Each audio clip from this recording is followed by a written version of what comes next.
These yours? Yeah. Did you do 8 on the... Elvis? Yeah. Sure. I'll take them for 8. You don't have a little bag by any chance, do you? Sure.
Yeah. Did you do 15 on it?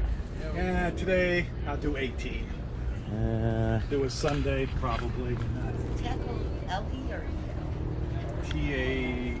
Hey, it's Don here. I was out at a flea market, and lo and behold, would you see who I ran into out at the flea market? If you don't know Paperboy Dave, this is half of $1 Million Peddlers. I don't know what's with Chuck, but I guess he doesn't like me because he never has to show up out here. But want to say hi there, Dave? Hey, everybody. Had a great time meeting up with Don, sharing some buys that I made, some buys that he made. He's got quite the eye on him, I'm going to say that. Sometimes. Well, I saw everything you bought out there, and I offered him twice what he paid for it, and he still said no. I don't understand. Yeah, that gold coin, I think I get a little more than, you know, $10 for it. But, so, You give me my personal picker. Don't you always talk about how important it is to have pickers? Pickers are very, very, very important, and honestly, that's what I pretty much live with is pickers these days. I hardly ever go, but I do like going to the big flea markets. It's an extravaganza. When I was younger and first started into it, I was out in Florida. Mount Dora used to have a big extravaganza, Renninger's it was called, and it's kind of like a chain. Shipshawana. Remember the traveling ones? You remember those? Yeah. I used to do those too. This is one of the biggest ones here. Me and Dave made up here. It's Springfield, Ohio. This is you know more about it actually than that at this point tonight. I think there's 4 years. No, there's like 6 or 8 a year, but they're too big with the extravaganzas. That's September, I know. September, and this is also an extravaganza. Oh, is it? Okay. Yep. Okay. And the people that run this also have a big sales down in Nashville. Really? Yes, they do. See, I couldn't meet up with him last time. This is the second time we met up here, so always nice to run into Dave. Dave's a real good guy here, of course. And if you haven't checked out his channel, $1 Million Peddlers, it's on one of my favorites too. On my page, you can get right to it too. Obviously, he's got it there. Chuck is his partner on the show. Obviously, both great guys. Mr. Magazine, if you didn't know, obviously, he's got more magazines than I think anybody I've ever seen in my entire life. And I've seen the warehouse video from start to finish probably twice, in all honesty, because that's the one I was blown away by the size of his warehouse over there too. But And he's still buying, and he's going to need another warehouse at some point. yeah, but we just bought the building for eBay, and I could actually use more space once I get everything. I can't even put all the records in there. We already decided that. So what's your biggest takeaway from going to one of these massive shows like this, Dave? Well, my biggest takeaway is you can't get the good deals unless you show up. So you should definitely do it. A show this size, what I was telling Don what I was doing was, because I've been here before, I walked around and went to dealers that I absolutely knew had my product. Because if there are 1,000 dealers out there, maybe 100 of them have paper, maybe 200, 250 have paper, but a lot of it is hidden away and you don't necessarily see it. Not even going to put it out. Windy. It's windy, or it's the back corner of their booth. So you go to the people that you absolutely know while keeping a quick look around. If you see somebody that you don't know that's got a lot of paper out, then you immediately go there. But it's worth hitting the people that you know early, because A, you're going to get a better deal. Definitely. B, you know they've got stuff. And C, in the time that it took me to get that versus going through 10 other booths and finding nothing. Well, I can do that after I've gotten my good buys. And you're definitely going to still find a good buy afterwards going through the other booths. It's just, don't make that your priority.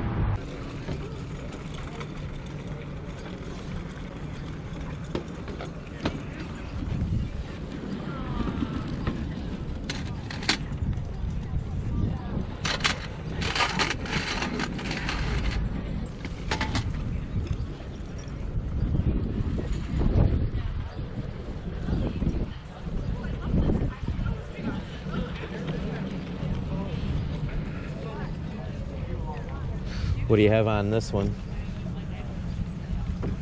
This man friend Marlene, I think she won 90 bucks. No, 90. This one she won 90, I don't know this one. Ah. I don't know. You have to ask her.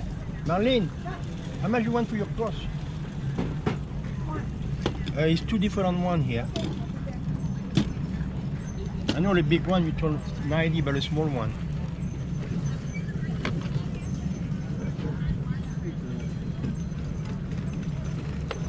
Which one are you looking at? Well, how much are there? That one's 90. That is 90, 55. Okay. These are all from World War II. This was in the war.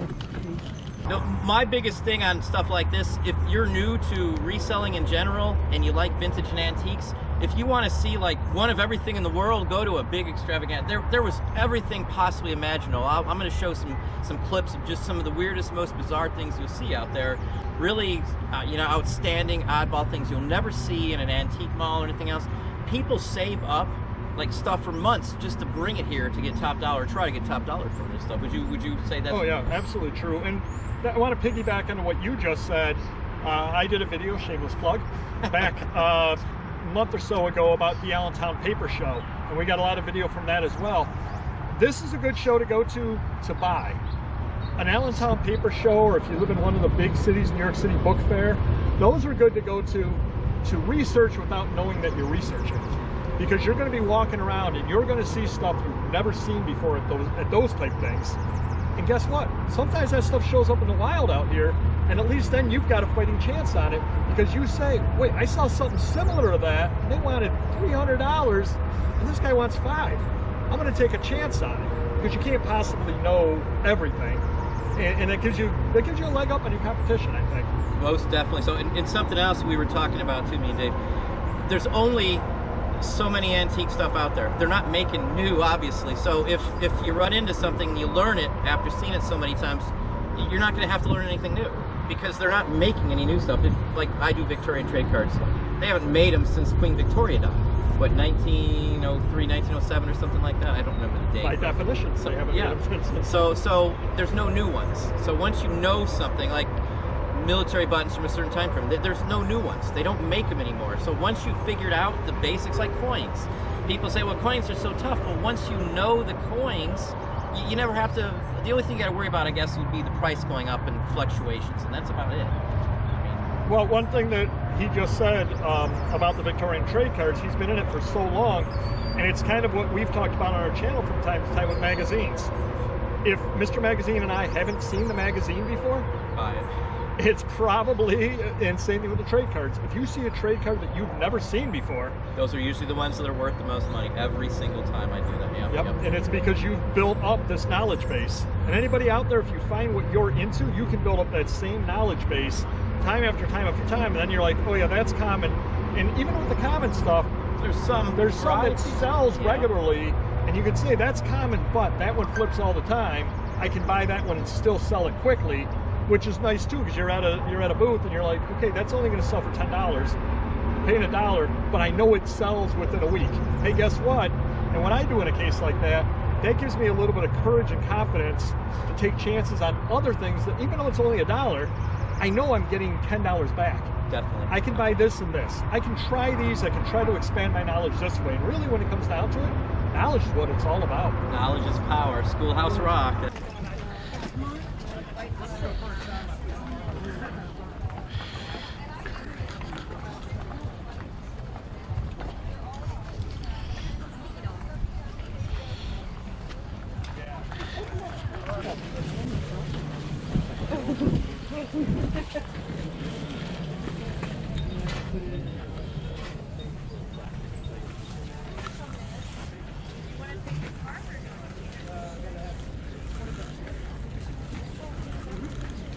Whose is this? Boot? This yours? Yes. How much is the hat? That one's 50. 50. Brakeman, I think it's a Brakeman's hat.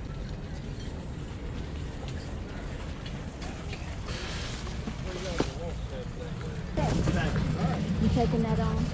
I'll be right here. How much for the indexers? Ah, now I gotta sell that with the e-cutter. Got all the cutters there too. You're serious. Oh yeah. He's done it since he was a I've done it. I did it for 55 years. Where are you from? When I go around to a lot of the state sales, things like that, what is a lot of people doing? Phone. Checking things up. Something that size, how far would I get through it if I was using a phone? I would make it through 20 booths. I almost, if I go to like Walmart, RAN or something like that, retail arbitrage, my phone is next to me. I'm using the phone the whole time. I don't honestly like to look up stuff. I like to know at least what I'm buying before I buy it. I rarely have to look up something in the wild, at least the more common stuff that my fields. If it's military, I already know what it is. If it's buttons, I already know what it is. Victorian trade cards, I already know what it is. Postcards, comic books like Dave, I know the majority of the comic books that are worth the most money. Like some of those nice ones, you get the undergrounds you got, those are pretty cool. I like those too. We have the same taste when it comes to that because I grew up on comic books. Yeah. Did you not grow up on? My dad's got a store in Cleveland, B&L Comics. Check it out. Another shameless plug. There you go. There you go. So for me, it's not just nostalgia. I've had this stuff. I've had it since the 70s. I saw Star Wars toys, Star Wars figures from the 70s. They're all over the place. You know, I know them all. I know the names of every character out there. I know, how many issues of comic book that they had before I stopped buying them and all that other stuff because, that's what I grew up on. So I'm older, Dave's older. I'm not going to give out anybody's age or anything else like that, but we've had the experience at least that a lot of the stuff that I grew up on that were nothing when I was a kid are now all worth stuff. Yes. Coins have always gone up and down, but the toys are solid, a solid bedrock foundation of any reselling business or vintage toys, at least for me. For you, I know you sell mostly paper, but I sell paper, but I know grab enough toys. about toys that I flip them to Mr. Magazine because he's got toys as a big portion of his, and I can make a couple of bucks just Not by have to being mess there with and not have to mess with it, right? Yeah, And just yeah. flip it right to him. He makes the money, but I make money too, and that again that helps me. Oh, I know I'm making, so now I can buy this paper item that I happen to like. If you're making money and you got a profit, 300% for, even if you buy something for $3, you sell it for 10, you're still making money. Yes. Now I can say too, we both just said the same thing. If you're new to reselling and you don't know where to buy all kinds of stuff, every single thing that's probably on my channel as well as Dave's channel, Dave and Chuck's channel, was at that show. Everything, you name it. They had button dealers there. They had military people, swords, guns, postcards. I got a ton of postcards. RPPC postcards worth 30, 40, 50 bucks for 50 cents a dollar piece. No one else is looking through them. They were all going for the big stuff. Again, like Dave was saying, all the paper stuff was hidden. So I looked for the little tiny boxes sitting on the sides that no one seems to worry about, and that's where I got all the best stuff today.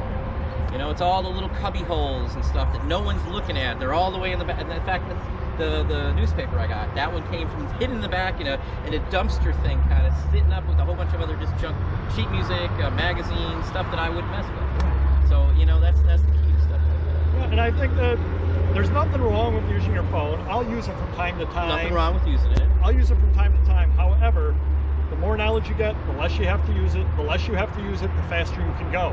And that, I think, is key. Because the more, again, a place like that, we got through it. We got to the place at 7:30, and we were done about noon and saw 80% of it. I That's didn't even get to half of hours. it. Yeah, I 4.5 hours I was slow walking. without me using the phone at all.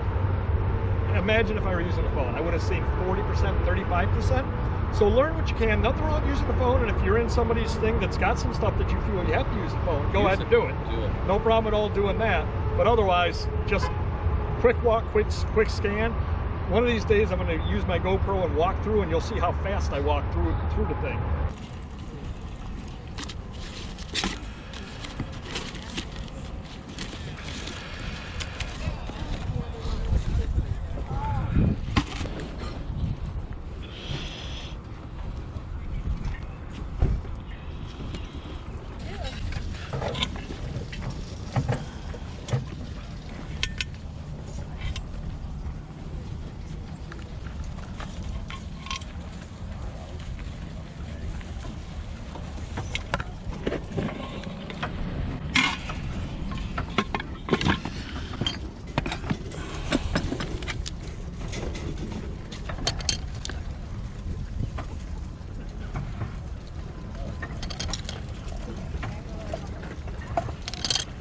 you're walking You're through. scanning it from a distance.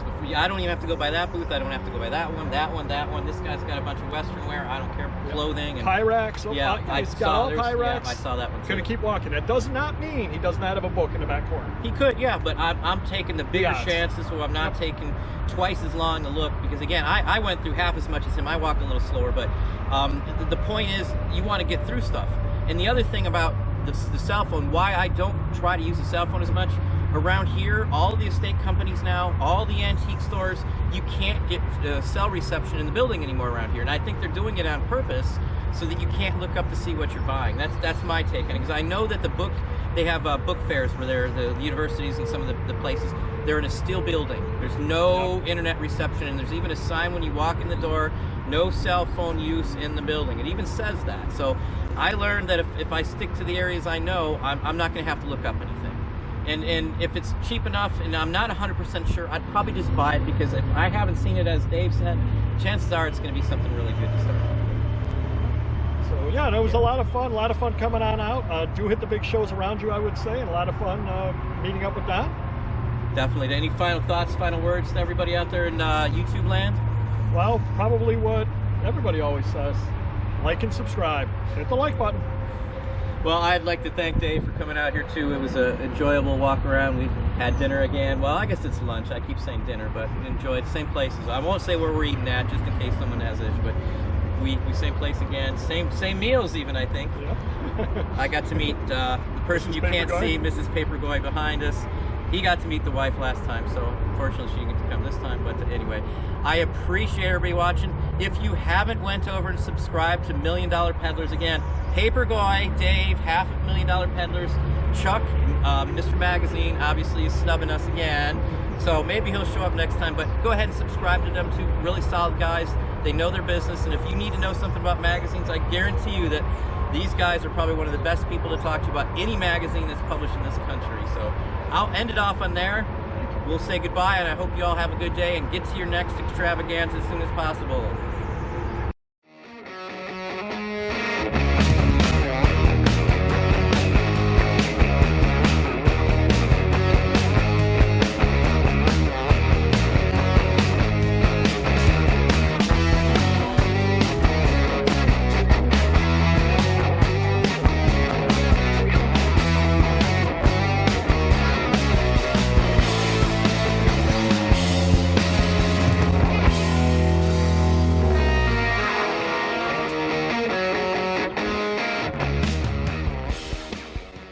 So we're still in architectural salvage here. Just been walking around for a while. Medieval style paintings. It looks like they're actual canvas too. A whole bunch of them. No idea what that one is, but just some fabulous piece of wood craftsmanship. Tons of mantles upstairs. Look at these pieces. I mean, those are just incredible. Huge, huge, huge, huge. Four-way stop signs. Cement pieces from the facing of a church or something. It's like a dragon back here in the back. Just incredible amounts of stuff.